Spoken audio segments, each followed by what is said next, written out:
Test.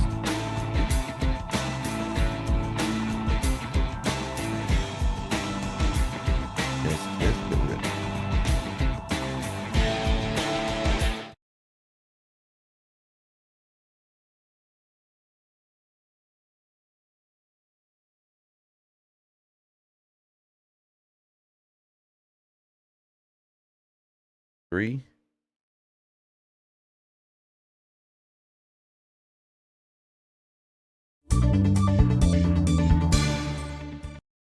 Hey guys, it's Tim and this is Wrestling Unlimited, as it's Monday, and that means tonight was Monday Night Raw. This is the final Monday Night Raw of 2023. They are not going to be doing a Monday Night Raw at all next week. They didn't film anything tonight for next week, and why would they? That would be setting you up to be sitting there in Des Moines, Iowa for like a 7-8 hour TV taping, and that ain't going to do anybody any good. Like, the crowd tonight was great, but I don't think they're going to be great after 7 hours. Because, you know, you got to do main event for an hour, then 3 hours of Raw. There's 4 right there. Then if you do main event for next week, that's another hour. Then you do another 3 hours of Raw. There's 4, that's 8. Yeah, that'd be a lot of Raw to sit through. But they're not doing a Raw next week on Christmas Day. It's all good. And we just got this one. And then we get day one on January 1st. And that's looking like a big show as well. But, yeah, I thought tonight's Raw was really good. That crowd in Des Moines, Iowa was awesome. Like, they had a really good crowd tonight. Like, that crowd was into that Miz match. They wanted Miz to beat Gunther, it felt like. Like, god dang. But we got Luke right over this way with me here as well. Luke, how you doing? What'd you think of Raw? What's up, everybody? I'm doing pretty good. Hope everyone's having a great Monday. Or had a great Monday. It's almost Tuesday now, at least for me. But Raw was actually pretty good. I mean, I know going into Raw, I kind of had some low expectations, but overall, it was a pretty good Raw. We got some good matches, got a lot of stuff announced for like day one. Yeah, Raw day one. Which I like that they do like the Raw like day one, like this, like for going in 2024, because it reminds me of like how they do like those special episodes of NXT. Mm-hmm. I really like those. And the day after day one, speaking of NXT, there is a special episode of NXT. It's NXT New Year's Evil that next night. So they're doing 2 special episodes of WWE programming back to back on the USA Network. Like, they're technically still just Raw and NXT, but they're like overemphasized, hyped up more Raws than NXT. So that should be really, really fun. With that, we got a lot to talk about tonight. So JD's not kicked out of Judgment Day? That's my question. JD's not kicked out of Judgment Day? No, he's not. I didn't think so. They said they said no, but not, at least not for now. Right. I caught that, but I wasn't like, it was iffy because like the stipulation was whoever loses is out of Judgment Day, then JD lost, and this. We'll get into it. That's the opener of tonight's show. But with that, I want to say thank you for joining us here. Twitch.tv/PWU Unlimited, YouTube.com/Pro Wrestling Unlimited, and podcast services all around the globe like Stitcher, Spotify, Google Pod, Apple Pod, Anchor, iHeartRadio, and so much more. Remember, if you are watching live on Twitch, you can help us out a couple of different ways. You can either help us out by hitting that donate button down below or by donating Twitch bits in the live chat. Also, remember, you can help us out by subscribing to the channel, one of 2 different ways. You can either subscribe with a tiered subscription, or you can subscribe with Amazon Prime. Because remember, if you have Amazon Prime, then you have Prime Gaming. Prime Gaming gives you a lot of cool things like free games, free stuff, 4 games. And you always get 1 free subscription to any Twitch channel you want to subscribe to throughout the month. And I greatly appreciate it if you did right here, Pro Wrestling Unlimited. Also, remember to head over to YouTube, do a couple things over there as well. Hit that subscribe button so that way you know when we post new videos and you know when we go live. Hit that join button to become a channel member. And also, donate a super chat. Donate super chats in the live chat to get your question, comment, or concern read live on the air. And super chats do greatly help the channel. Finally, head over to the Epic Game Store. Head over to the Epic Game Store and buy something. Get Alan Wake 2, the IGN Game of the Year. by EA Sports FC 24. Maybe get an older game like Ghost Runner. Get Hogwarts Legacy, the game that may sell more copies than Call of Duty this year. Right now, Call of Duty and Hogwarts Legacy are fighting it out for who's going to sell more in 2023. Hogwarts Legacy might take it. Also, don't forget to claim the free game. Free game is good just for a couple more days. It's Destiny 2 Legacy Collection, or maybe you're into Fortnite, Fall Guys, Rocket League, and you need to get bucks. When you're doing any of that, use this code right here, PW Unlimited at checkout. The Ninja Turtles have dropped in Fortnite. We have regular Fortnite skins and Lego skins for the Ninja Turtles. Leonardo, Raphael, Michelangelo, Donatello, April O'Neil. Go grab them and use code PWU NLIMITED for all your Epic Games and Epic Game Store purchases. With that, let's talk about Monday Night Raw. Now, I do have to preface, I don't have notes for the opening segment, as I had to pick up my daughter from camp right when Raw was starting. I know what happened. I'm going to go off the dome, kind of. But basically, I walked in and started taking notes right when the first match started, the street fight. So all of Judgment Day come out. And Finn Balor congratulated the Creed brothers on earning the title shot that we will see later on tonight. Rhea Ripley addressed Ivy Nile. She said that she would fight her, which she elaborated more on later, and said that basically the Judgment Day ran 2023, and they are going to furthermore run 2024. Dominic then tried to talk. The crowd booed, and he couldn't say anything. This then led to R-Truth coming out. Now, we already knew that we were getting R-Truth versus JD McDonagh in a Miracle on 34th Street fight. Now, if I heard this correctly, did Truth actually say, hey, we got to hurry up and get to 34th Street or something like that? Yeah, he said that. Okay, that's what I thought I heard. He said, we got to get to 34th Street. I'm like, oh my God, R-Truth is a national treasure. We need to preserve this guy forever. I mean, why do you think Triple H loves using him on television? Oh, yeah. Vince liked using him too. But like when Triple H first took over, like he used R-Truth a lot and like those comedy, still in comedy stuff, but he still did a lot of serious matches as well. Vince mainly used him for the 24/7 stuff, which was still funny, but who do you think's using it better, Triple H or Vince as far as comedy? I don't think we can fully compare because Truth has been out with that knee injury for a lot of Triple H's run so far. I think you had to give it time with Triple H in charge. You remember, Truth was out for almost a year with that ACL injury. Yeah. Because he got hurt in NXT.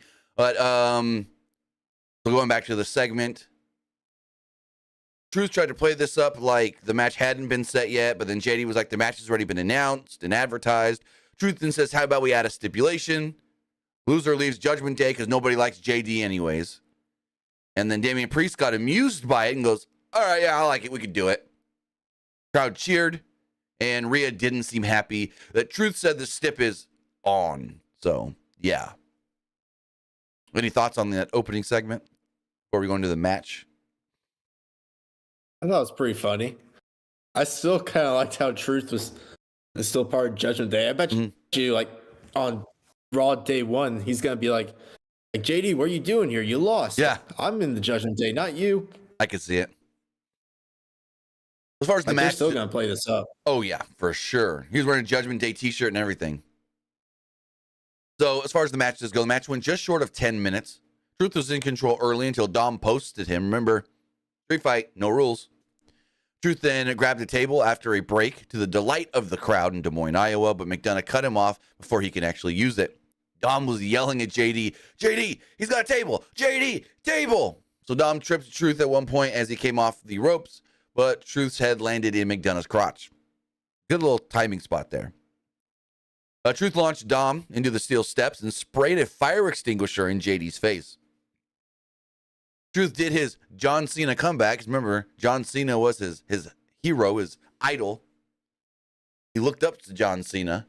He did the John Cena spots, and then he did all that before hitting McDonagh with a Christmas tree. They battled on the top with a table behind them in the ring. McDonagh headbutted Truth and yanked Truth towards him, but just sort of like they collided. Weird. I don't know what this spot was supposed to be, but then JD fell off and went through the table. Truth happened to then be on top of JD all of a sudden, and the ref just counted. I don't know. The end kind of felt weird to me. What do you think?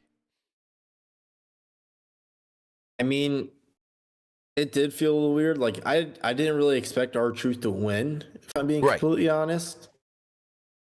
Like I thought JD was gonna win, but I mean, well, from a comedy standpoint, JD losing makes sense. Also, Fonzie said it was a torn quad, not ACL. Gotcha. Thank you. I don't know. Like, does him losing make it seem like he won't be in the Judgment Day much longer? No, I think he'll be fine. Honestly, I think Priest is the one that's going to get the boot. And they're going to turn him babyface. Do they give him the boot, or do they give, like, Finn Balor the boot? Oh, Damian Priest. Why? Like, why? Because you take the pin once they lose the titles? Well, no. I think something's going to happen where he's going to go to cash in, and someone in Judgment Day is going to mess up the cash in, and then he's going to figure out that, oh, they did that on purpose, not by accident. And yeah, like, once they lose the tag titles, I think it's going to get obvious to where, like, they're still jealous of him for still having his briefcase or something. I don't know. I've just had a feeling that they're lining up 2024 to be a big year for Damian Priest as a babyface. I have no facts on that. It's just something that I think, it's just the way they've been positioning Priest, where it's like, hey, I want to make decisions, and Rhea's always just like, sure, you can be in charge if you want. Like, she talks down to him a little bit sometimes, and that's one of the reasons why I think eventually he might get the boot. I can see it. Moving forward, Caden Carter and Katana Chance cut a backstage promo ahead of their tag title match. They basically just talked about how they've been planning on winning the tag titles. They've been working on this for a while, and now tonight's going to be their night. And then they're going to party it up after they win. Cool. We then got a Nia Jax Becky Lynch segment. Excuse me. Nia Jax entered ahead of a break. After returning from the break, Jax had a microphone. But before she can speak, Becky Lynch would interrupt. Lynch marched into the ring, and Jax bailed. Lynch invited her to speak to her face-to-face. Jax said she'd love to break that face once more. Jackson announced that she would be entering into the Royal Rumble. So that is now 2 women we know official for the Rumble. Lynch said the fans didn't really care about that. And then they cheered Becky when she said that. She says the crowd's happy to see me, and they're happy to see us fight. Jack said that they've never fought because, quote, they've never fought because Becky has always been scared to come at her. She said Becky is scared that she's going to break her moneymaker again. And Jack says that's exactly what she wants to do. Jack said that she was indeed a bigger star because she was willing to fight anyone anytime, unlike Lynch. No, Lynch said she was the bigger star because she was willing to fight anybody, unlike Jax. I got that mixed up. Lynch said that Jax's entire existence was based on someone else's name. Jax's only claim to fame was being the one who broke Becky Lynch's nose. That's why Jax doesn't want to fight Becky and lose. She says that would negate what you did. Lynch invited her to fight right now, and Jax said, sure, let's call it a ref. And then she teased entering the ring and backed off again. Jackson said how badly Lynch wants this, but she's not going to get it tonight. She's going to get it on Nia's terms. Nia then announced that she would give her the match in her hometown of San Diego, California on day 1, January 1st. Jack said Lynch would end up in the hospital with her daughter asking why she looked uglier than she already did. Jackson turned her back to Lynch while saying she would break her face again. Lynch then went after her, but officials quickly separated the two. That allowed Jax to knock down Lynch from behind by hitting her in the back of the head. So yeah, they set up a big match for the 1st of January. Nia Jax versus Becky Lynch. the promos back and forth were okay. I wouldn't call them great or anything, but I thought this segment went a little long, and I just felt like it went a little long, and it just felt like, oh, they're saying the same stuff we've heard the last 3 weeks, the last however many weeks. It's just more repetitive dialogue, in my opinion. What did you think? Honestly, nothing new here. Mm-hmm. It felt like two NPCs trying to talk to each other. Yeah, that's my way of putting it. I think the match will be okay, the same though. Stuff over and over. Yeah, I mean, the match definitely has potential, but I mean, we'll see. Here's my one worry about the match. My one worry about the match is that the whole match is going to be based around Nia trying to punch Becky in the face and Becky trying to counter and run away. I hope that's not what this match ends up being.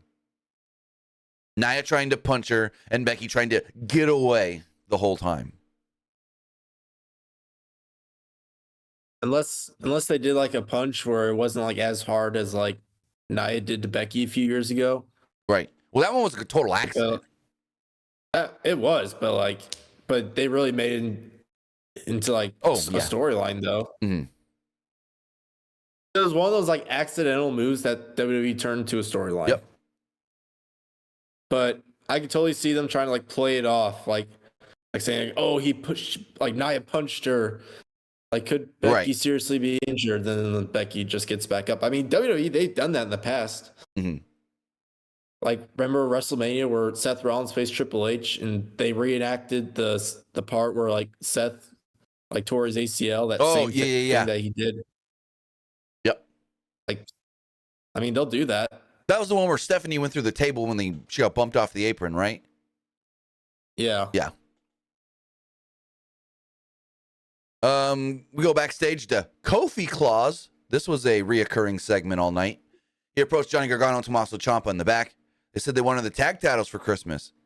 Kingston gave a Yeet shirt to them instead. Gargano was happy because his son loves Jey Uso. DIY then found Miz. Gargano said that they've had their issues in the past, but last week, the match was great. We shook hands. Ciampa says it wasn't great. It was awesome. We do know that Miz will be facing Gunther coming up, and Jackie Redmond interviewed Miz about that match. Miz said that Imperium was cracking, and that he's the one who rattled Gunther. Miz planned on finishing what he started and becoming a 9-time Intercontinental Champion. This match went 21 and a half minutes, and oh my God, was it great. Like, this match was awesome. No pun intended in the Miz. I just don't know what was better, this match, or the Survivor Series match. I think they were pretty even. I mean, I'll have to rewatch the Survivor Series one, but I mean, this one's pretty good. So, I give some props to Gunther. Gunther's power bombs look like he's dropping these guys hard, like just smashing them. But when they show it slowed down, you can tell Miz is barely hitting that mat. But it looks like he is getting drilled into the mat. But again, when you watch it slowed down, because they did show one slow motion replay of it, Miz's back barely hit the mat like hard. Like, it looks like it's going boom, but it's really going boom. He's like laying him down almost. Like, kudos to Gunther for making that powerbomb the safest powerbomb I've ever seen, but look like the most brutal. Because the way he just brings him up, almost like a Kevin Nash jackknife, where he like brings him up but doesn't bring him all the way up. He like brings him up, and as soon as the momentum starts to break, he just pops him back down. So again, kudos to Gunther on that one. Also, kudos to Gunther on selling that right hand after he chopped the post. Because at one point I go, maybe he did hurt the hand the way he was selling it so well. As far as the match does go, Gunther swatted Miz down with the chop, but he was being a little too cocky at one point, and Miz caught him in an Indian deathlock. Gunther then got to the ropes, chopped Miz outside the ring, and powerbombed him on the apron. Miz then fired back at one point after a break, but Gunther booted him. Gunther mocked the Miz before cutting off another comeback attempt with a chop. Miz fought back and tried a springboard crossbody, but Gunther caught him. Gunther placed Miz on the top rope, drove him drove his boot into the Miz's face and then chopped him. Miz ducked a chop outside the ring, and Gunther chopped the post, leading to him selling the hand for the rest of the match. We also went to a break right after this spot. Back from the break, Gunther was selling the hand as he tried to apply a cravat. Miz fought out of it and hit a low DDT, a regular DDT, and then a tilt-a-whirl DDT for a near fall. Miz ran out of the corner, but Gunther nailed a dropkick and hit a powerbomb for a 2. Gunther applied a Boston Crab, but Miz got the rope break. I also love when the transition Gunther does from powerbomb into the stack pin. The opponent kicks out, he still holds on, and then just flips him into that Boston Crab. That always looks so impressive. Miz then made it to the ropes because Gunther really couldn't rake in the Boston Crab too tight because the hand kept bothering him. Gunther then chopped Miz, so Miz invited him to chop him again. Miz is like on the ground, hit me again, hit me again. Gunther applied a sleeper hold, and Miz transitioned that into a cradle for a close near fall. Miz then booted Gunther's injured hand and hit a skull-crushing finale for another near fall. Crowd chanted one more time, and at this point I go, oh my God, the crowd wants Miz to win. Miz tried a few kicks that didn't look all that great, and Gunther clobbered him with a clothesline. Gunther then went to the top rope, but Miz kicked the ropes into the hurt hand. He then hit his skull-crushing finale off the middle rope, but as he went for the pin, Gunther rolled out of the ring. Crowd booed. Miz then rolled Gunther back into the ring, but when Miz entered, Gunther immediately grabbed him, powerbombed him. He then picked him up and basically hit him with a Rainmaker clothesline, another powerbomb, and a pin to pick up the victory. I thought this match was awesome. Gunther retains the belt, and Miz is not allowed to challenge Gunther ever again. What did you think of the match? Oh, match was awesome. Definitely match of the night. Yeah, for sure. I mean, my biggest question is like how much longer is Gunther going to be IC champion? Because I definitely think Miz is probably going to win the belt down the line again to maybe break that record. I just don't know when, because it's really just up to when how much longer they want Gunther to be champion. So Miz can't challenge Gunther anymore. So Gunther would have to lose the belt before Miz can get it again. And Miz has to win it 2 more times to break the record. Right now, Jericho has the record at 9. Miz is at 8. So he needs 10 to break the record. I'm surprised WWE mentioned Chris Jericho holding that record. Yep, me too. They even said Chris Jericho. Yep.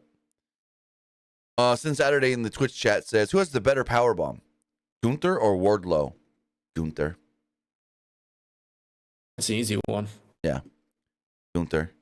Especially how, when you, like I said earlier, when you look at it, Gunther's powerbomb looks super devastating, but then when you really examine it, it's like the lightest powerbomb you'll ever take. He's just that good. Wardlow tries too hard with his powerbomb. I feel like Wardlow's just seems too reckless. Like, it really seems like he's just throwing these guys around.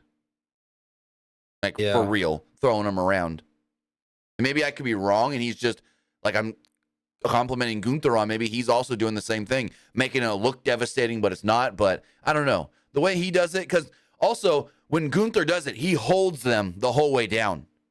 Wardlow kind of pulls them up and then just throws them. But Gunther holds them, goes all the way down with them, and all of that. So here's something new. WWE with a beer sponsor. This threw me off guard for a second. Modelo. So I wonder if this is a TKO thing from the UFC, because Modelo sponsors the UFC. This threw me off for a second. I'm like, wait, are we going to commercial? Or did they just say this Creed Brothers video is sponsored by Modelo? Like, oh, cool. More revenue coming into the company. I mean, maybe they're just. I mean, would Modelo have to agree to that sponsorship with WWE, or can they still use it with WWE? WWE ain't gonna do it without them paying them. Right, but like since they have that merger with TKO, I just figured maybe since TKO has it or UFC has that sponsorship, they'd have to agree and it'd be a separate thing. But because UFC already has the like partnership with them, it would be easier for them to go to Modelo and be like, hey, WWE's interested. Would you like to talk to them? This and that, da-da-da. Just like how it was easy for Vince to go to Saudi and get a deal for the UFC because they already have that working relationship. Even though UFC is getting way less than WWE is getting paid to go to Saudi. WWE gets like 50 million a year or a show, 2 a year. UFC is only getting like 20, 25 million a show. And they're only doing, I think, 1 for right now. But yeah, we got a Creed Brothers hype video sponsored by Modelo. In the back, Ludwig Kaiser and Giovanni Vinci congratulated Gunther on his win. Gunther said that they had no reason to be so jolly and celebratory. Gunther was the only one who's been contributing to this group because the last year had been a write-off for them. Gunther said that he would step away for a couple of weeks to recharge, but then they'd have to stand their ground, grind, work, and finally impress him. Gunther then left. So it looks like no Gunther on the day one show, is what it sounds like to me. Kofi Claus then appeared. He approached Kaiser and Vinci. Ludwig told him to leave. Kingston then gave him a gift, and it was, well, Cole. Kingston laughed and said, "It's Cole!" in like a funny voice. Kingston said that they should have expected that because they've been naughty all year long. Also, no Woods at all. No Xavier Woods. Would have been funny if like we had Kofi Claus and then Woods as his elf.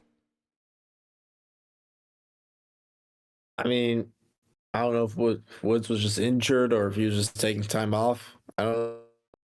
So there was a rumor that Woods was spotted in Birmingham, Alabama recently. I don't know if that means anything. Like, it means something because you don't go to Birmingham unless you're seeing a doctor. So hopefully it's like nothing serious. But I think he's worked since that rumor came out. So I don't know. I don't know. I'm sure it means nothing. Yeah. So, yeah. Gunther told them to impress me in going into the new year. And I don't think he's going to be impressed with Ludwig Kaiser losing to Jey Uso later in the show.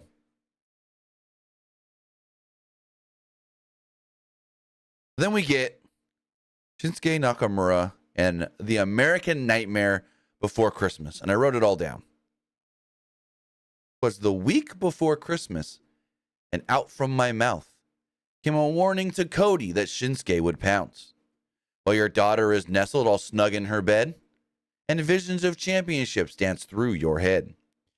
Shinsuke is plotting to live out your story, to ruin your plans and extinguish your glory. The nightmare is over, the nightmare is through.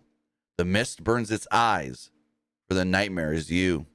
You bastard, you cancer, you prancer, you nitwit. Your vomit, you're stupid, your father was inbred. My goal is to see that you're living in fright. Merry Christmas to you. I will be your last fight.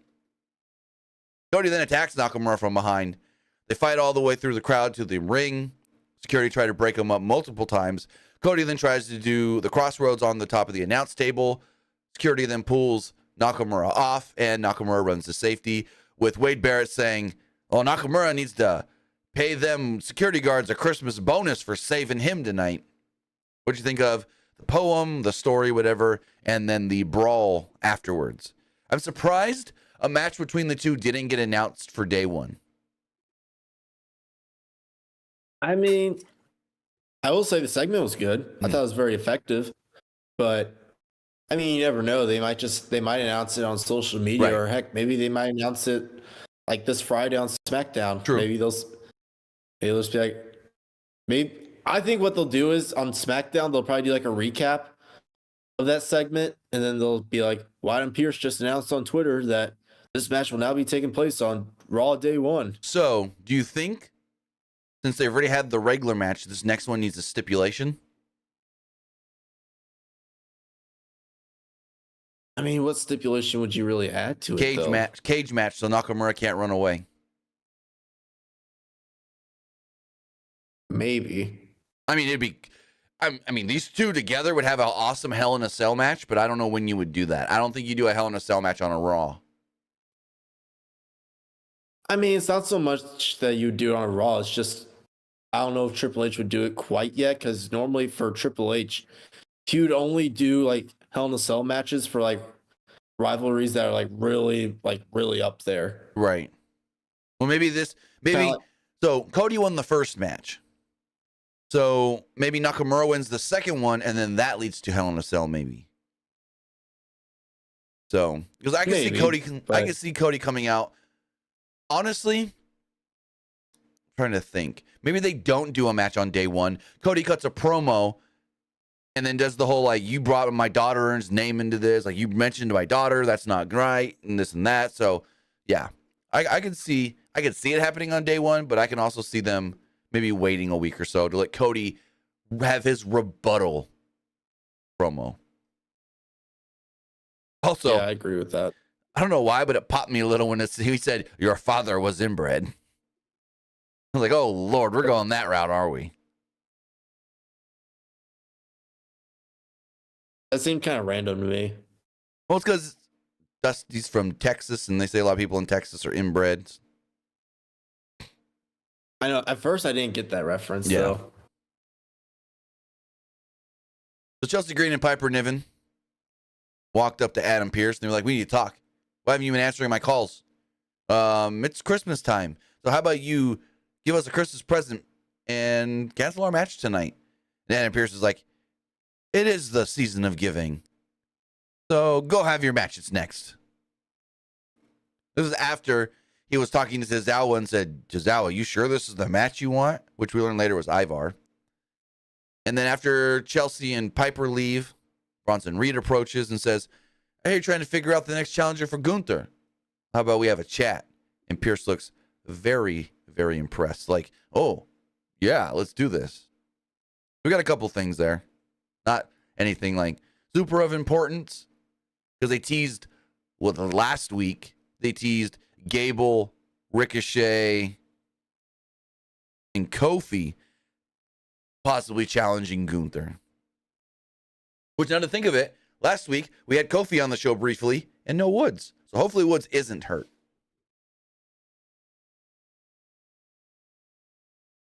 So as we move forward, they wished Trish Stratus a happy birthday ahead of the women's tag team title match. They went 9.5 minutes. And I'm just like, oh, Lord, this match was just okay. Yeah, I was kind of bored in this match. Excuse me for that. I have a really crazy cough right now. Worse than normal. Niven hit both opponents with the Vader Bomb early on. And then like a minute or two in, we go to a break. Carter fought back after a break and made a cover on Green. Piper then tried to break it up with a splash, but Carter moved and she splashed Green instead. Carter followed this up the springboard leg drop for a 2. Green hit Carter with a code breaker and held her in place on her knees as Niven hit a senton, but Katana broke up the pin. Carter and Chance then teamed up and hit the keg stand. Green then barely broke up the pin here. Chance reversed an Unprettier into a code breaker. And then Carter and Chance hit the after party, and they pinned Chelsea to pick up the victory and become the new tag team champions. So there we go. New tag champs tonight on Raw. I was 50-50 about this. I was like, I think they'll win, but they you could tell they really like their Chelsea Green stuff as her as the champ. Because it's like, if they didn't really love Chelsea as the champion, they would have just stripped her when Sonya got hurt. So it's like that right there made me think, ooh, they may keep this title on Chelsea a little bit longer. But no, they went with Kaden Carter and Katana Chance. And yeah, what do you think of new tag team champions? I will say I was a little surprised we got new champs, but I'm guessing maybe WWE, they just wanted to put on like an actual tag team, not just like 2 random people put together.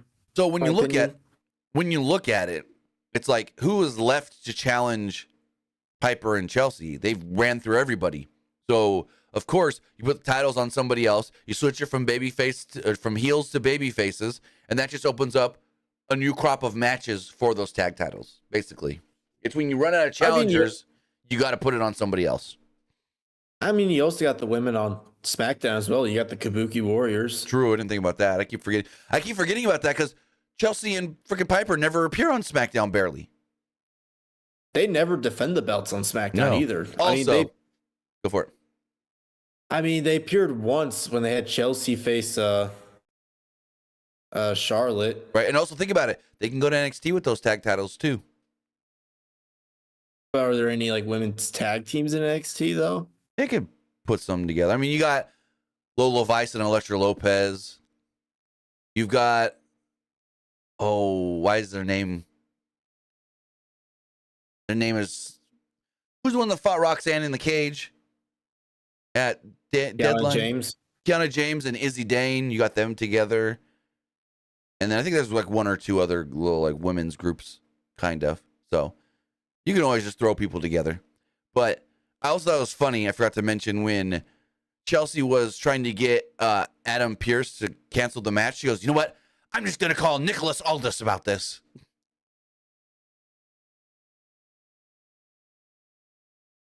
So as we move forward, Alpha Academy was with Ivy Nile as she trained in the back. Nile said that she asked Pearce for a match against Rhea Ripley after hearing what she had to say earlier in the night. Nile said that her goal was to become a champion in 2024. Kira Tazawa showed up and was like, I've got a match. And they're like, really? He's like, against him. And then Ivar walks into frame. Ivar with a hollow walk up. Gable was like, oh, you sure about this?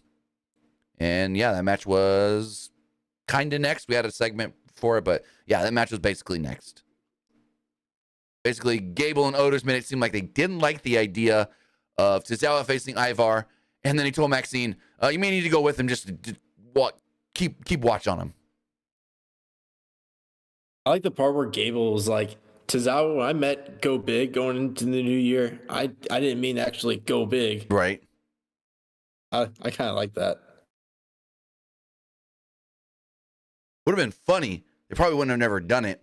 But it would have been funny if they hadn't done the Cody segment earlier, and then Cody pop up and goes, go big, like a reference to the Go Big show. Did somebody say go big? I know a little about going big. I totally forgot about the Go Big show. Basically, when Cody exited that show died. They didn't do any more. Like Snoop left after season 1. They brought in T-Pain. And then Cody left after season 2 to go to WWE, and that show died. Was Cody really the glue to the Go Big show? I think they really struggled to get like fans outside of wrestling to watch the show. Well, I think the other issue was that whole show was done during COVID. And then like they had a good concept kinda with the whole fans or people are watching outside on like a movie screen, kind of like a drive-in theater, and it's just, I don't know, it probably had an issue of, and I've heard of shows having this issue before, when they wanted to scale it up to fit more of an actual studio audience and stuff, that blew their budget. Maybe, I don't know, that's just me spitballing. Like maybe they wanted to scale the show up to the point where now we have an actual audience watching inside the building, and then maybe the budget didn't suffice for something like that or something. I don't know. But it was one of those shows that just, instead of that, now they're just doing Wipeout with John Cena. Wipeout's just not as fun as it used to be. Also, speaking of Wipeout, how is TBS allowed to say a TBS original Wipeout when that show aired on ABC forever beforehand? It is not a TBS original. That show was on ABC with John Henson, and I always forget the other guy's name. I love the original Wipeout. Oh, the original Wipeout was amazing. The original American version, not the original Japanese version. Yeah. Right. We go backstage. Donna Chance and Caden Carter are walking through the back. Kofi Claus congratulated them on winning the tag titles right before Christmas. He asked them what they wanted for Christmas. They said, we got everything we've wanted. The titles. They then started talking with Candice LeRae and Indy Hartwell. Like, this is weird because it's like Candice didn't look too happy that they got the titles, but then they tried to play it up like they're all buddy-buddy, and then they're like, let's go party and celebrate. And then Natty was with Tegan. Shayna was with Zoe. And Natty's just like, well, new champions. It looks like they're gonna need some new challengers. And then Shayna was like, so it does. Like, really bad acting here. And then that leads to they didn't call it a number one contender match, but on day one, it's going to be Natty and Tegan against Shayna and Zoe.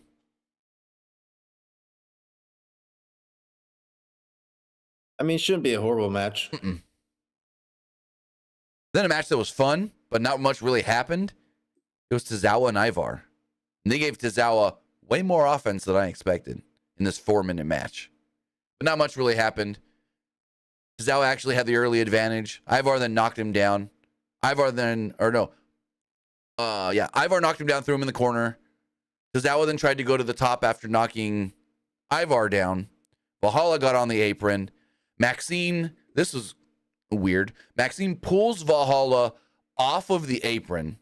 Valhalla then runs at Maxine. So Maxine just like steps aside. It's like after last week, they didn't want Maxine really doing much of anything. And then Valhalla threw herself into the barricade. And then Ivar grabbed Tazawa, hit him with the world's strongest slam off the middle rope, and pinned him to pick up the victory. Any thoughts?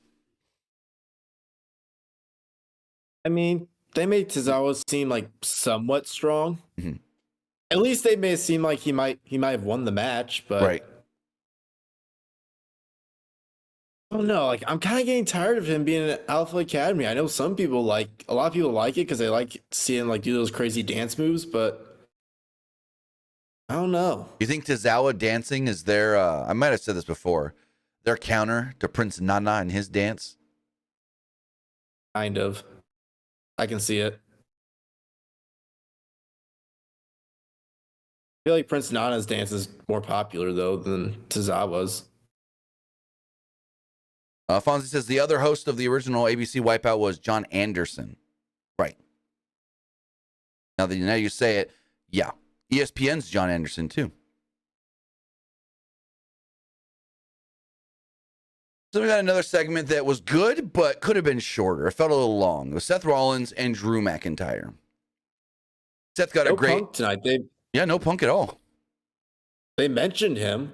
Part-time Punk. I think, but yeah, he didn't show up tonight. Seth mentioned him, but yeah, no Punk. You think Punk shows up and screws... No. I would say you think he screws Seth out of the belt on day one, but I don't think he does because he wants to fight Seth for the belt. Like he doesn't want to screw Seth. I think he wants Seth to stay the champion so he can challenge Seth. But Seth comes out tonight. Good reaction from the home crowd, sort of home crowd. He said that he was more motivated than ever to be the best champion in the entire industry. He was excited for 2024 and stated that with day one, he will defend the title successfully against Drew McIntyre. And out comes Drew. Rollins said that he hadn't forgotten about McIntyre headbutting him a few weeks ago and warned him to tread lightly. McIntyre said that he wasn't there for a fight because he already got his match and he wants to do it when it's scheduled. McIntyre wanted to tell Rollins that he was proud of him. Everyone was kissing CM Punk's ass, but not you. You told him the truth to his face because you are a true leader. McIntyre said that Rollins was on the top of the world, and it must feel good knowing that he'd get to spend some time with his family for the holidays. McIntyre then went on to say, I don't get to spend time with my family. Just like your wife, my family is far away, and I have to be away. He said that they've had plenty of difficult conversations about missing family moments for the benefit of the business, him and Becky, that is. That their families would tell them not to come home and to keep chasing their dreams. But suddenly those family members, aren't around anymore. He talked about how he saw his dad getting old for the first time when he was 16, and he began to wonder if that was all that it's worth. McIntyre then said that he didn't want Rollins' title. He needed Rollins' title. He needed to know the sacrifices were worth the end game. And he was willing to hurt Seth to get it. Rollins wanted to believe McIntyre, but his actions lately didn't really align with his words. Rollins says he didn't respect McIntyre for earning another shot, or he did respect McIntyre for earning another shot, but wondered why he thought the outcome would be different this time. Rollins saw McIntyre was willing to lie, cheat, and steal and take shortcuts, but he wasn't willing to do any of those things because he was be responsible for his own actions. McIntyre had to look himself in the mirror and face the reality that the only person keeping him from being a champion is himself. Rollins told another man last week that he hated him, and he meant what he said. He didn't hate McIntyre, though. He pitied him. Rollins wished him a Merry Christmas and said he'd see him in a couple of weeks. McIntyre then tried to attack Rollins as he left, but Rollins saw it coming. Rollins went after him on the outside, but McIntyre shoved him into the barricade and gave him a reverse Alabama slam on the steel steps. Rollins then, for some reason, sold his arm. What do you think of the segment and the little brawl afterwards? I mean, it was effective. Honestly, I can see for day one, if they were going to mention CM Punk, I can totally see them bringing in Punk to be on like commentary. Yes. That would actually not be a bad idea. That'd be a great idea. Also, speaking of that, you see WWE still allowing him to do MMA commentary? I did not see that. No. Yeah. So I forget the company, FCCF or something like that. The company that he's been doing commentary for the last like year or two, he was doing over the weekend and literally said, hey, by the way, on December 30th, I'm going to be in LA and I'm going to fight Dirty Dominic Mysterio. I wanted to punch that kid in the face since he was 8 years old. So yeah, he's still go for it. It's honestly surprising that Punk's first match in WWE in 10 years is going to be at a live event. 2 live events. Well, yeah, he's got 2 of them coming up. One on next Tuesday in New York at MSG, and then on the 30th in LA. One on each side of the country. But yeah, first match on a live event. That is weird. I mean, they couldn't really do it like on a Raw or something. I mean, they could have, but I don't know. I know the December 26th, the Madison Square Garden show to the WWE is almost just as important as WrestleMania every year. It's been a tradition for I don't know how long that they run the day after Christmas in MSG. Like, that's a big show that they stack up every year. So I get it. They want Punk on that show. They don't need help selling tickets or anything. But also, if you think about it, they're also doing the show on the 30th from the Kia Forum in LA. They're going to sell more tickets for a live event than AEW sold in the same building a month ago for a pay-per-view. And this is even before Punk was announced. Think about that one. They're selling, before Punk was even announced, they had more tickets sold for that live event than the AEW Full Gear pay-per-view in the same building.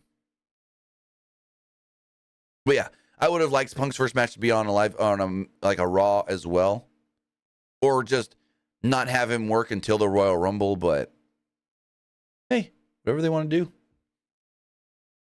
Yeah, in the Royal Rumble, does he be entrant number 1? No, or there's no way they put him in there as number 1. There's no way Punk wants to work for an hour.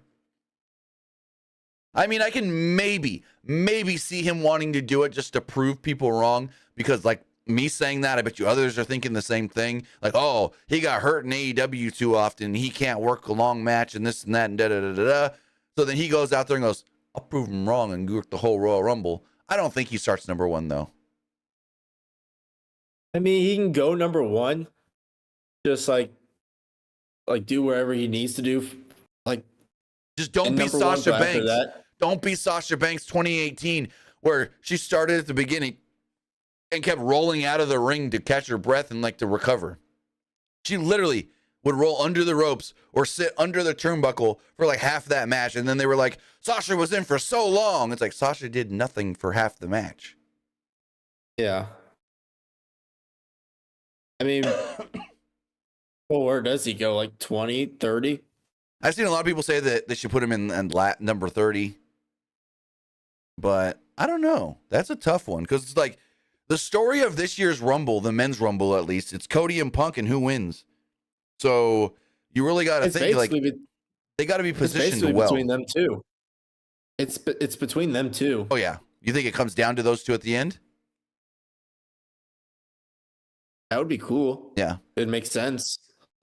I'd say have Cody win, because then it'd be like, then he can go the route of like, last year I lost to Roman, but this year I want I want him again so I can finish my story.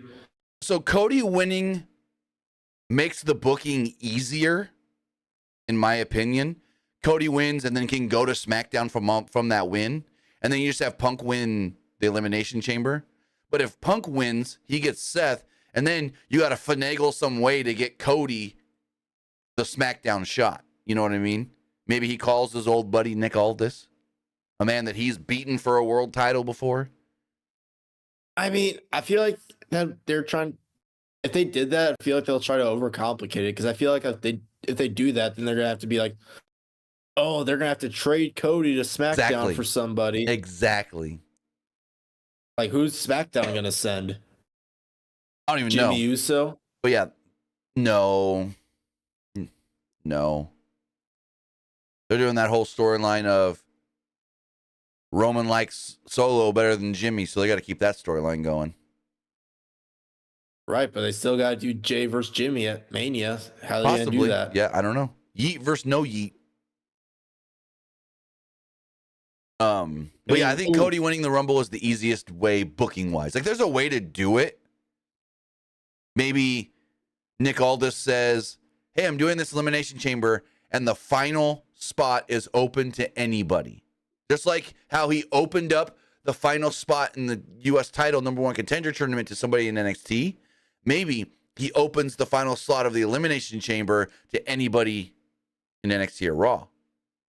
Maybe. That's a little bit overcomplicating things, because then everyone's going to know it's Cody if he wanted to keep it a secret or whatever. But yeah, I think Cody wins the Rumble. I got it. Go for it. Let's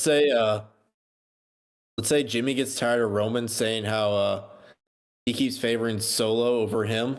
Right. So Jimmy turns on Roman. We get Jimmy versus Roman at Elimination Chamber, but Jimmy still like somewhat hates Jey. And they still do their Jimmy versus Jey at Mania. Cody beats Roman. Roman takes time off after Mania. Then they have Paul Heyman be like managing Solo for the time being. You know what I really want, but I don't know if they'd do it right now. I want Heyman back with Punk. Heyman and Punk together was so good. They're not doing that anytime soon. No, I know not anytime soon. But those two together were so good. Were good. They were. Have you ever heard the story when Vince told Heyman he's going to work with Punk? No, I haven't heard that story. So Raw was going to be in Chicago. And Vince asked Heyman, what are you doing Monday? He's like, well, I'm going to be at home watching the show from Chicago. And Vince tells him, well, I got an idea. I want you to work with somebody else. And Heyman goes, I don't know. I've been working with Brock, and it's been going really well, and I don't think I should work with anybody else. And he goes, well, I want you to work with CM Punk. Heyman says, he looked at Vince and goes, I'll be in Chicago. He told him CM Punk, and he said, heck yeah. Apparently those two, at least in that period of time, were really close friends. Yeah, I don't know why they separated the two. I don't know. Well, yeah, it is weird because that was less than a year. If you think about it, that was less than a year before Punk left, because that was going into WrestleMania 29 where he fought The Undertaker. Yeah, then I think when they did the whole I got Paul Heyman's ashes stuff, that was, oh, Lord. It was Paul Bear's ashes. Paul Bear, I mean, yeah. Paul and Paul, you know what I mean? Then after that match, they had Punk take time off. He returned. And I don't know if it was just WWE, like the fans were just viewing Punk as a babyface once he returned. I don't know. Yeah, that whole timeline after the Mania stuff got a little fuzzy. It got a little fuzzy for Punk because Punk was getting really tired of like putting over all the part-timers, because he said that in an interview once he left WWE. He said, I got tired of putting over Undertaker, Punk, like Lesnar and The Rock. Yeah, because I can't remember. That wasn't the... No. So he came back. I'm trying to remember. I know he did something before he left with Jericho. He had a story with, like a deal with Jericho. And that's when he was like, oh, I'm Paul Heyman's no longer with me anymore. Because Brock, that's what it was. Brock came back, and Heyman was solely with Brock again. I think that's what it was. Yeah. Solely with Brock, and then he still had Curtis Axel with him, and he brought in Ryback with him as well. Yeah. And I remember he also hated working with Ryback, Punk. Oh, yeah. Most people did. He was saying how, because Punk was saying how unsafe Ryback was. And then didn't Punk work the Wyatt family before he left as well, like the end of 2013, I think? Remember him and Daniel Bryan teaming up against the Wyatt family? I don't know if it was him and Punk. I know it was like Punk against the Shield. Well, yeah. But I don't know if he worked the Wyatt. He might have. I'm going to look this up really fast. Yeah, so it says Hell in a Cell, Punk would face Heyman and Ryback in a 2-on-1 handicap match, Hell in a Cell match, winning the match by pinning Ryback. After the match, he would hit a go to sleep on Heyman on the top of the cell. Punk would then move on after that to feud with the Wyatt family, forming an alliance with Daniel Bryan. The duo would defeat Harper and Rowan in a tag team match at Survivor Series. The next night on Raw, Punk was attacked by the Shield while attempting to save Bryan from being taken hostage by the Wyatt family. Punk then insinuated the Authority ordered the attack. And then that led to him and Ambrose, I think. There was some sort of a match, 3-on-1 handicap match against the Shield at TLC. Then he worked the Rumble and quit. Well, yeah, because were they actually going to have Punk win the world title at Mania, or was it just supposed to be like him versus Triple H? And that was it? From everything we know that's gotten out, it was supposed to be him and Triple H. And that was going to, I think, then push him to a world title match after. I don't know, but this is just different things have been reported on from that timeline. And he was adamant of, no, I'm not the hot guy anymore. I'm not the guy that needs to get pushed right now. It's Daniel Bryan. That's your new moneymaker. And he basically was like, Triple H needs to be working with Daniel Bryan, not me. Like, he was really pushing for, I'll take a step back and not have a prominent, as prominent match at Mania, because the best thing for the business is Bryan getting that push instead. And everyone says Punk is selfish. Was that really the main reason why he walked out? Because, like, oh, no. Push Punk and I'll leave. He also was like, he had like a staph infection that they told him to work through or something like that. The doctor was like, here, take these antibiotics, you'll be fine, but it really wasn't anything. And there was a couple of things, like they wanted him to do things he didn't want to do. They were trying to make him hurt, according to him. So, yeah. That's he had also talked about it. He has also said since then that he admits he got burnt out. He had been going nonstop since what, like 2000? When did he debut? Yeah. 2099, something like that. When he started. CM Punk had his first match in 97. I didn't even realize it was that. 1997. When old Philip Jack Brooks started wrestling. After WWE, he got his ass beat in the UFC and came crawling back. Yeah. But he always wanted to go back to WWE eventually. Like, he talked all the crap, but if you think about it, I mean, he tried to go back to WWE before going to AEW, and Vince said no. That's really the reason so AEW wanted him. He told them no. He wanted to go to WWE. Vince told him no. And so then he said, you know what? AEW will take me. I'll go there. Well, I'm pretty sure one reason why he didn't go to AEW in the first place because they tried texting him to show up. That's what he said. He thought that was a little unprofessional on his. He said the Young Bucks were unprofessional trying to text him about working there instead of actually calling him or setting some sort of meeting up. Yeah, he said that before. So moving forward, Cody Rhodes thanked the Creed brothers for their help last week. He wanted them to be the Judgment Day tonight and take the tag titles. Kofi Claus tossed WWE merch into the crowd, but he was then attacked by Ludwig Kaiser and Giovanni Vinci. Jey Uso ran out to his music to make the save. The crowd said yeet as he handed out right hands. Jey then wiped out Imperium with a dive before helping Kingston to his feet. Jey challenged Kaiser to a match, and that was made official during the break. Also, did you notice Jay's new T-shirt? I didn't take a close look at it. No. It's a yeet shirt, but the yeet is blurry.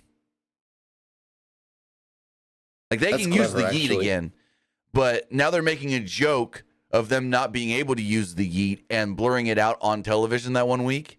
But now I wonder if that shirt is on shop. I'm sure it is. I'm gonna look right now.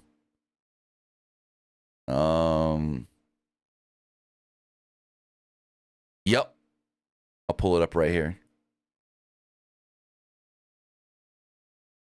Let's see.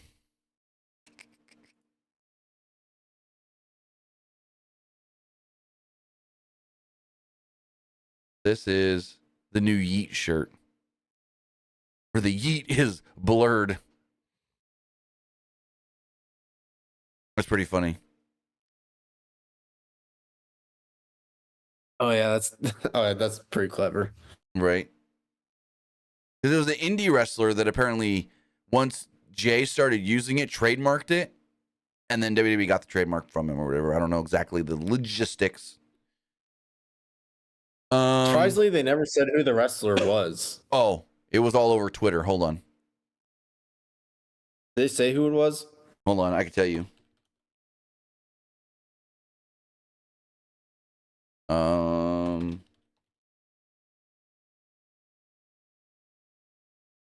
Let me see if I can find it really quickly because I saw it like 3 different posts about it recently. It was right here. Hold on. Oh no, it was before Jay started using it. The trademark was filed in October of 2022 by Casey Huffman. I don't know who that is. Yeah, I don't either. All I gotta say is they probably gave that man whatever he wanted. Oh yeah. Someone in Twitch chat said, "I wonder what would have happened if Daniel Bryan never main evented WrestleMania." I don't know, because his run on top after that kind of fell short because of injuries and stuff. So I don't know if too much would have really changed, other than Batista would have won the world title probably. Yeah, because Batista probably would have won the world title, and if CM Punk would have never left, it was probably going to be Punk taking the belt off Batista. That would sound actually probably plausible. That sounds pretty right, because Punk probably would have beat Triple H. We don't know. Maybe not. Maybe. I don't know. But yeah, Batista would have won the Rumble. Well, we did win the Rumble. Then would have won Mania. And then, yeah, maybe you're right. Punk taking the title off Batista. There was a lot of what ifs in like 2014. Yeah. There was what if Daniel Bryan never got hurt and had to relinquish the belt? There was some people keep saying what if the streak never ended. I mean, the streak was supposed to like end eventually. I mean, my biggest issue with that is I just wish it would have been like someone like a young up and coming wrestler like taking the streak. Like, well, I mean, Taker lost twice in Mania, once to Brock and once to Roman.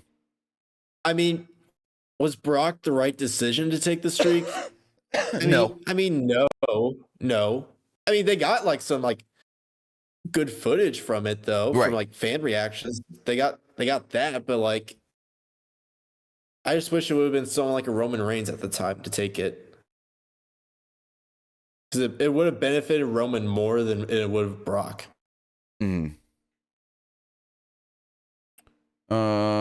So some of the things that happen, here we go. Some of the biggest moments in WWE in 2014. Charlotte Flair won her first championship in NXT, and then that catapulted her to coming to the main roster. Roman Reigns goes on a tear in the Royal Rumble, and that really started building Roman as somebody that they want to push. We also had Dean Ambrose and Seth Rollins in Hell in a Cell. It was a big match.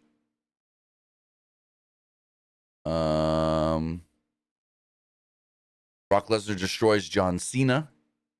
SummerSlam.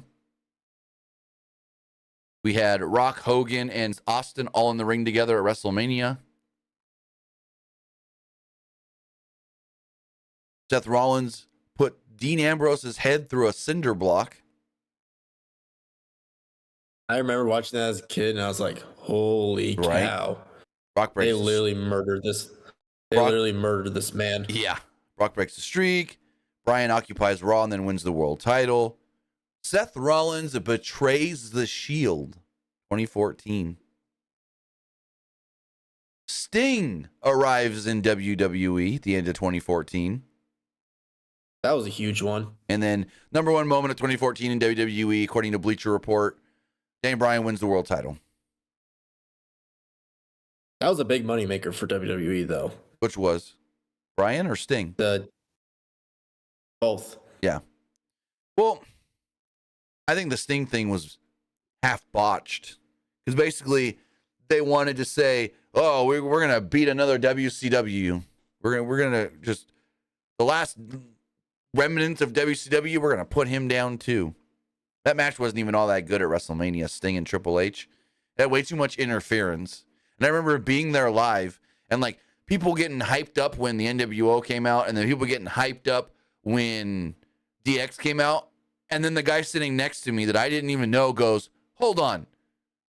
I thought the NWO was supposed to hate Sting and Sting was supposed to hate the NWO. Why are they helping him? The guy was so confused. I mean,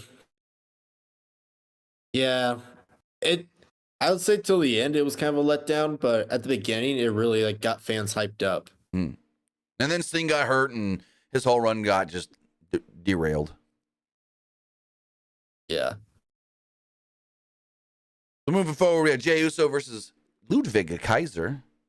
Or how does she say it? Ludwig Kaiser or something like that. 10-minute match, then not really much happened. Vince tried to get involved. Kofi then stopped him. Vince tried to get involved. Kofi then hit him with the Thunder in Trouble in Paradise. Jey then hit Kaiser with a spear, which I still don't like him using the spear. Uso splash and the pin. Kofi in his Santa outfit celebrated with Jey afterwards. Like, if Jey wants to be no longer associated with the bloodline and be his own person, why is he using Roman's spear? That's my thing. I don't know that.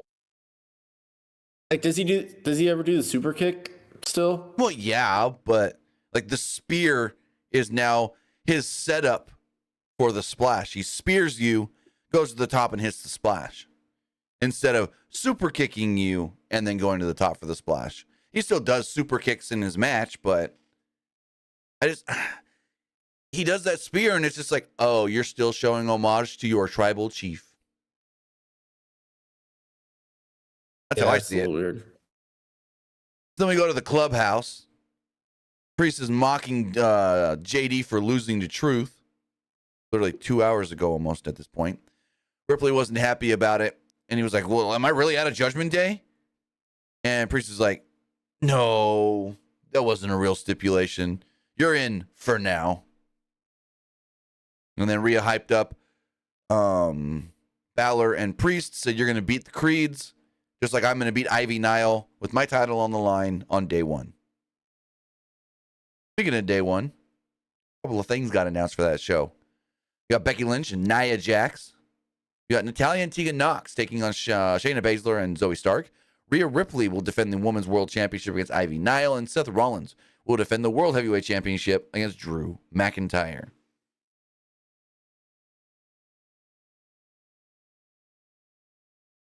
I didn't even realize this. It didn't feel like it on TV.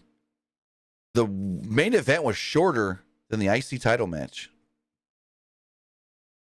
It didn't feel that way on TV. If I'm being They felt completely about the honest. same, if I'm going to be honest, because the IC title match went 21 and a half.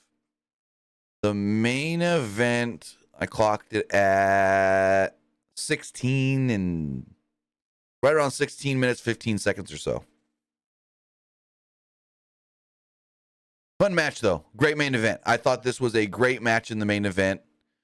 Here's my thing. That Brutus bomb, whatever you want to call it, Brutus ball, is he just always landing on everybody's face?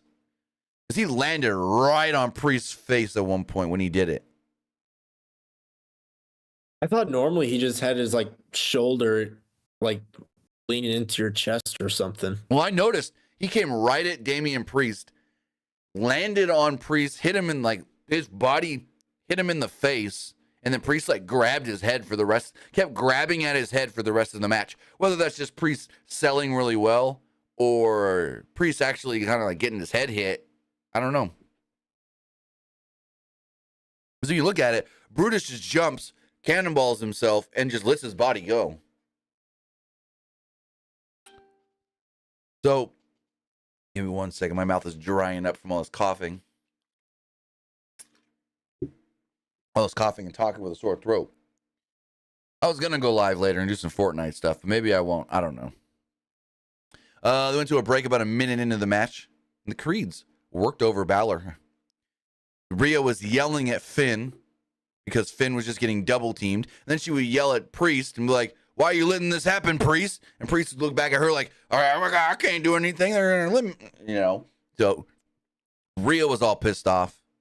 Priest then made a blind tag, knocked Julius out of the ring, and hit him with a clothesline.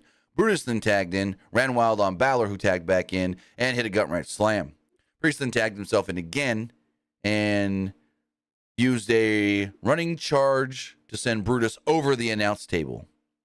Before that, though, he had sent, I think it was Julius, into the steps and almost hit Rhea. And Wade Barrett was like, "Oh, very close to hitting Rhea Ripley." And Rhea heard him and goes, "Yeah, got that close to hitting me, but we're still in control," or something like that. Like, she played it up. Brutus, after being thrown over the announce desk, fought back after a break and made the tag to Julius. Balor was in as well, but Julius gave Balor overhead belly to belly. Priest then ran in. He gave Priest overhead belly to belly. He then gave Balor another overhead belly to belly. Julius then fired up the crowd and did a standing shooting star on Balor for a 2. Ripley then attacked Ivy Nile, but Nile got the better of it, put Rhea on her shoulders, and then dropped her face first on the apron. The Creeds then hit Balor with a Brutus ball, but Priest broke up the cover. Julius then countered a Priest choke slam into a drop kick out of a backflip, and then hit a flip dive. Balor set up Brutus for a coup de grace, but Julius broke it up. The Creeds then gave Priest a Brutus ball. This is where I talk about Priest looked like Brutus landed on his head. Balor broke up that pin by hitting a coup de grace to the back of Julius. Brutus then wiped out Balor with a dive. Priest then gave Julius a South of Heaven choke slam and pinned him to retain the tag team championships. I thought this was a great, fun tag team title match. I thought this made the Creeds look so good. And just like Michael Cole said it, I'm going to say it. The Creeds will be tag team champions, possibly sometime soon. Now, here's my thing. At the end of the match, Julius seemed to kick out right at the 3. And Priest played it up kind of like the ref still counted it, but he realized that Julius barely kicked out there. So it's like, oh, they barely beat the Creeds, if that's what we're supposed to believe. Priest then threw Julius out of the ring, and the 3 Judgment Day members, no JD, no Dom at all, stood tall at the end of the show. I really thought when Dom didn't come out with them at the start, he was going to come out and like interfere later. Nope. No Dom or JD. What'd you think of the match? Oh, the match was great. And I can totally see. I mean, do you think the Creeds will be tag champs in 2024? Good chance. I think there's a really good chance. I mean, there's a good chance, but I feel like they got to give each show their own tag titles, though. If that's going to happen. I think that too. I mean, I don't see Creeds being the tag champs anytime soon if each brand has to share a tag like the tag titles. But it's like the women's tag titles. You go brand to brand. At least the Judgment Day have shown up as the champions on SmackDown. Right, but there's not as many like women's teams than there are as men's teams, though. That is true. But then when you really look at it, how many tag teams are on Raw and how many tag teams are actually on SmackDown that can facilitate a good division for each? But you got like 4 on each? Yeah. So it's like, is that really enough to where it's not going to eventually get stale? I mean, you also got tag teams in NXT, though. But NXT has their own tag titles. So that means you'd have to bring somebody up and make a call up. Right, but that's what call-ups are for. You bring teams up to like you bring like a new tag team from one tag like team Creeds from NXT up to Raw, another one up to SmackDown. And it freshens things up, correct. Just like the Creeds. That's what the Creeds were for. To freshen things up. So yeah, I get it. Because like SmackDown has great. Go for it. I mean, I feel like you can also like reunite old teams though. Like they reunited DIY. Yeah. So SmackDown has they can probably do something else for SmackDown as well. Street Profits on SmackDown. Redacted, not going to name the name. New team coming to SmackDown this Friday. Technically, you got Austin Theory and Grayson Waller, so that's 3. Brawling Brutes, pretty deadly. Oh, are Brawling Brutes still a thing? Because they're kind of teasing Ridge and Butch having problems. Butch is doing single stuff now, kind of. But yeah, pretty deadly. Joaquin Wilde and Cruz del Toro. That's 5. And I'm only like halfway through this roster. Let's see. Hold on. It'd be easier if I just put SmackDown, not everything. I mean, you have Jimmy and Solo, but I don't think they're going to go for the tag titles. You got the Good Brothers, so that's 6. Jeez, when was the last time we saw them? Well, Gallows has been injured. He just came back recently at a live event. And yeah, that's all the main. So 6 tag teams on SmackDown. And then Raw has Alpha Academy, Creeds, Judgment Day, DIY, Viking Raiders when Eric is healthy again. New Day, Imperium, and I think Indushare. Raw has 8 tag teams. I mean, I guess that's enough for each brand to have their own tag titles. I would say, yeah. Yeah. Well, that was Monday Night Raw. I thought a really good show overall. I really enjoyed it. I thought it was a fun watch. Didn't feel, just like last week's show, didn't feel like certain segments I felt could have been shorter, but the overall show didn't feel as long as normal, just like last week's show. So, any closing thoughts on the show while I refresh these polls really fast? I don't believe so, no. All right, the Twitch poll is now live. I'll go check the other ones as well. If you're watching on Twitch, go vote in that poll now. We'll go check the other ones first. As far as the X poll does go, 72% liked the show. Well, 72.9. Really, that's like 73%. 73% liked the show, 21% liked the show, or thought it was just all right, and 6% didn't like it. Looking at the YouTube community poll, 79% liked the show, 13% thought it was just all right, and 8% didn't like it. Some of the comments are, great episode. This person says, I liked tonight's holiday show, was awesome, and congratulations to the new women's tag team champions. Women are party beautiful ladies. I don't know what that's, party beautiful? Okay. R-Truth was dumb over, R-Truth with the dub. Oh, I read that wrong. With the dub over JD is all I needed. Person says, I liked it. And this person says, no Punk, not watching. Well, that's your call. We kind of knew Punk wasn't going to be on the show beforehand, but they always could have. So we knew Punk wasn't there, but they always could have done like a pre-tape segment with Punk, which is what they should have done.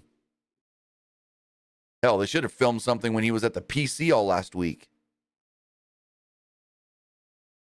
What they should have done, they should have done like a video package of him like training with all the NXT people, saying like they're doing a really good job of helping me get back in shape, right, to when I return to the ring.